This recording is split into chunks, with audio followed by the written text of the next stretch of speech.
Hello everyone. Today we have to repair this Kenwood KR-3200 amplifier with the built-in tuner from 1970s. Yeah, it's not working. So we have to open it up and see what is the problem. Maybe a small maintenance can solve the problem. So basically it has a 4 screws on the each side, and I already removed them, and it's the wooden case. You can see it's nice wooden case on the top of it, and inside we can see there is a lot of dust. So look like that it's never been cleaned for a while. So we clean the dust with the air duster, and then periodically we check from the output stage to backwards. First we check the power supply, if the power is going further into the circuit, and if it's good, then we do the reverse. So from the output stage, from the speakers, we go back. Audio stage we have to check, and then the oscillator stage for the tuner, and then hopefully we'll find where is the problem. I hope you will like this restoration of this vintage amplifier. So first we try to use this air duster to take the dust out, and so to have a clean circuit.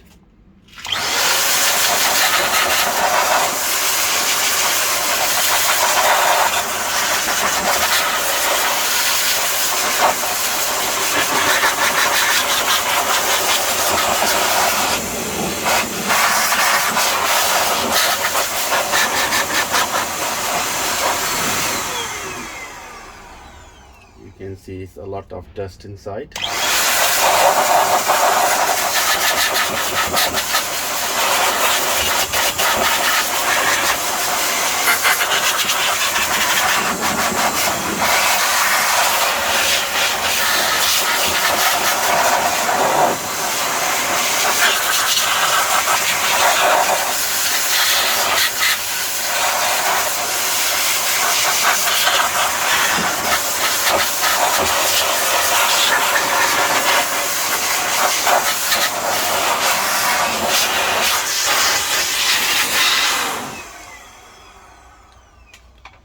So what dust do basically is just a thin layer of the dust goes on the circuit and everywhere with the time, and also in the moisture in the countries like Netherlands, there's a lot of moisture in the air, and when you don't use the equipment, then the dust get little bit moist, and then it start corrosion on the printed circuit board, and that how that corrosion kill the circuitry and the devices stop working.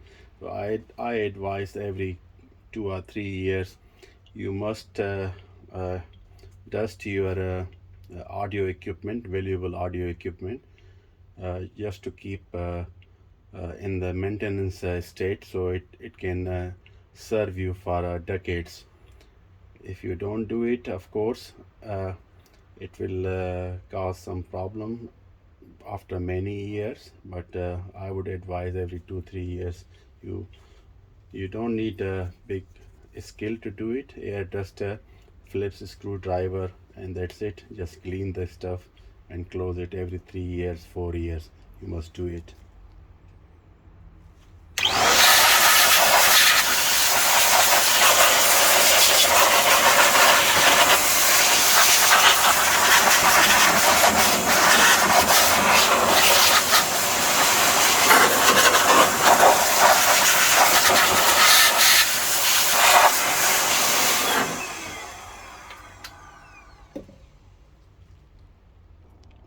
So just to give you a circuit overview for those who are interested. So this is the power supply, which is a main 220 voltage is going down to the lower voltage of 12, and then it goes to this bridge rectifier. This is the bridge rectifier, and what it does, it converts from alternating current into the direct current, the DC. because the electronics require the DC current, not the AC. Our household is supplied with alternating current.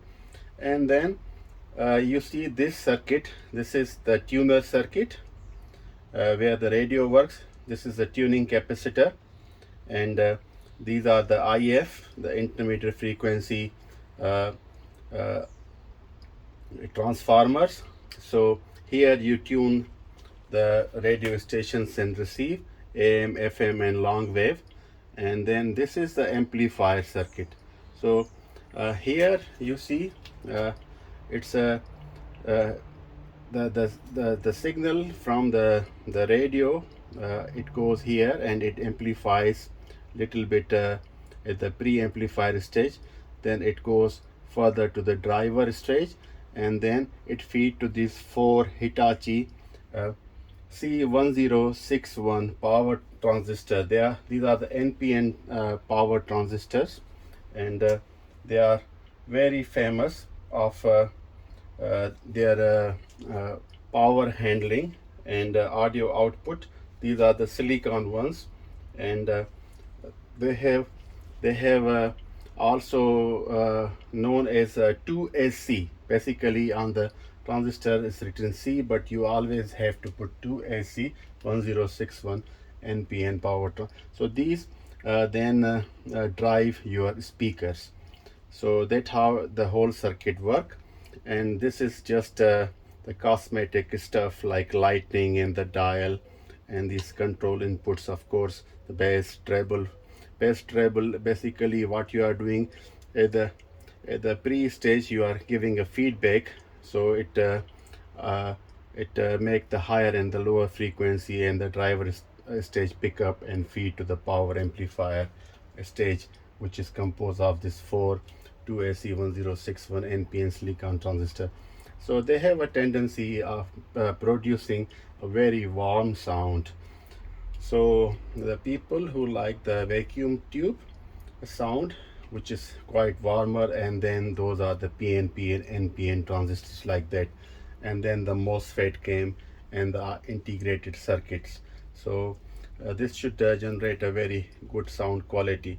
So in order to go further, we have to check the power input level, if the power input level is available, and if it has been rectified and converted into direct current, and we have to see if it's feeding to the tuning circuit and the amplifier circuit properly.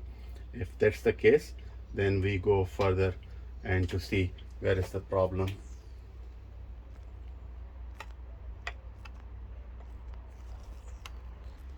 In order to go further, I will apply this electronic contact cleaner spray on all the variable resistors on the circuit, because if they have some corrosion and they are not applying a reasonable resistance to the circuit, which they're supposed to do, then the further circuit doesn't work.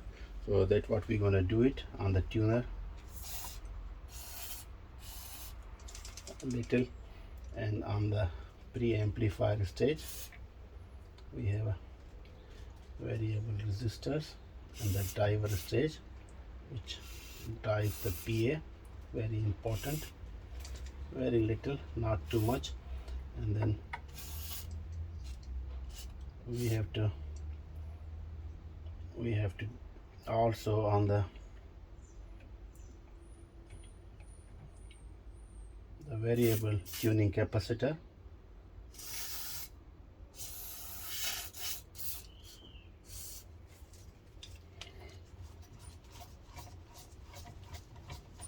Yeah, it's working smooth.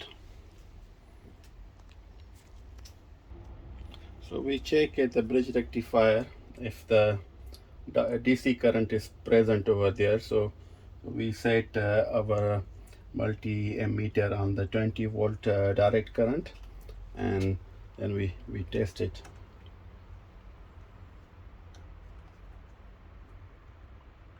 This is the one lead. No current. I think there is no power coming up. Let's see if the fuse is okay, because it has a fuse. Maybe fuse is short circuited also. Then if that's the case, then we don't need to look further.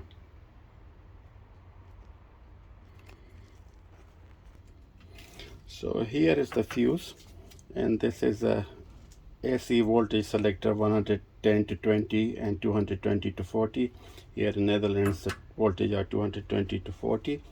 So using the Phillips screwdriver, you have to take the fuse out.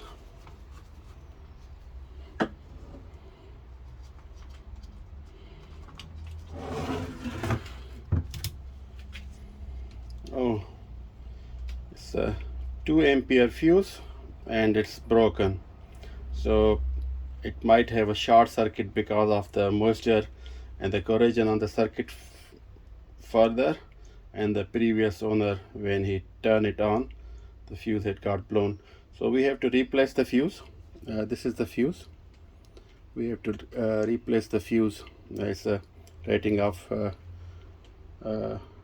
2 ampere, 250 volt. I don't know if you can see it, but I have the similar one, so I will do it. I have replaced the new fuse in the circuit. Let's see if it turns on. Yeah, I don't know if you can see it. There is a light on the dial, so amplifier is on. Great. What I'm gonna do, I just clean little bit circuit further and measure some voltage in the power amplifier stage at the driver pre and the final stage, to see if everything is good before we can do the sound test. So it's a very easy process. I have a schematic diagram, and you might see here you have a lot of pins down here, and those pins, they're supposed to give certain voltage and current for the testing, to verify if the circuit is working fine on this side also. So I go through the schematic diagram and the instructions, and I measure the voltage on all the pins, and if everything is hunky-dory, then we'll close it, and we do the sound test.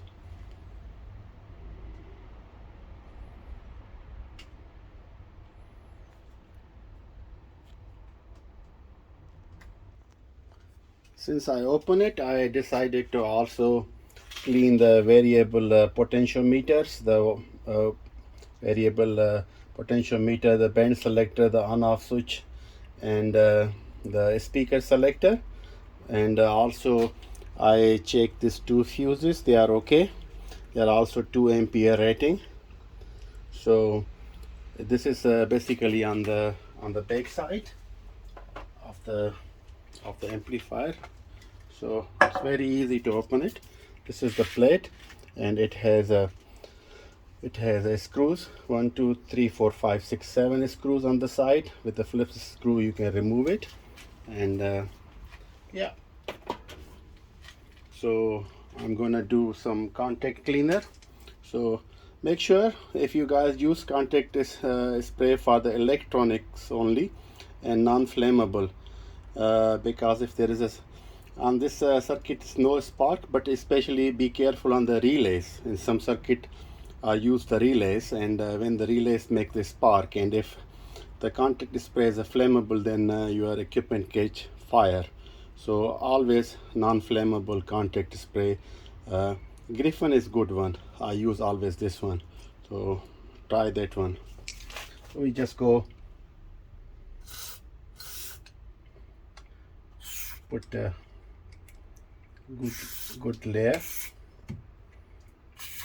on the variable resistors.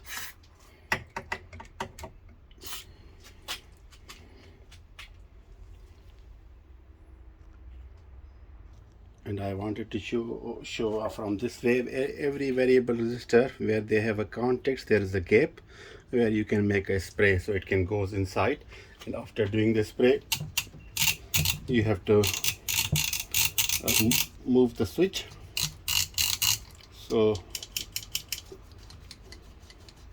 and you feel that they move very smoothly after spray.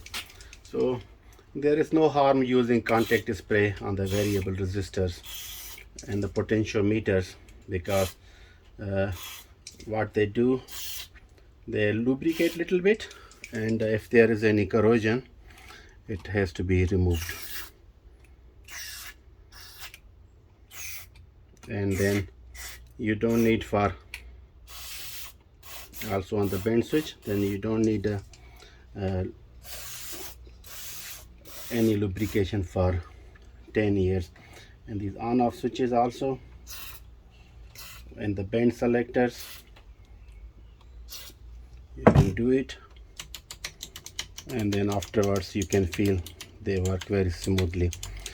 Some of the amplifiers, they have a cracking sound in the volume control, and that's because that of the corrosion on the potentiometers terminals.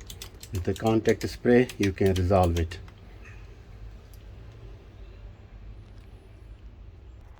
So all variable resistors, potentiometers, bend switches have been cleaned with the contact cleaner. Now I'm gonna stop this video, and I will just close the amplifier. And I don't think it's important to show how to close it. It's the one bottom plate with the 7 Phillips screws, and on the top casing, wooden casing, it has the 4 screws on the side, 2 on the each side, which is easy. Anybody can do it. On the next video, I'm going to do the sound test after closing this, and I have measured all the input voltage as per the schematic diagram on the terminals. So everything is very good and under the threshold which is mentioned in the schematic diagram and the service manual. So I tested on the PA side, also on the tuner side. So all voltage and the current on the terminals, testing terminals, looks fabulous and looks very good. So it should perform very well. Okay, thank you for watching, and on the next video you can see the sound test, how this will perform. Thank you.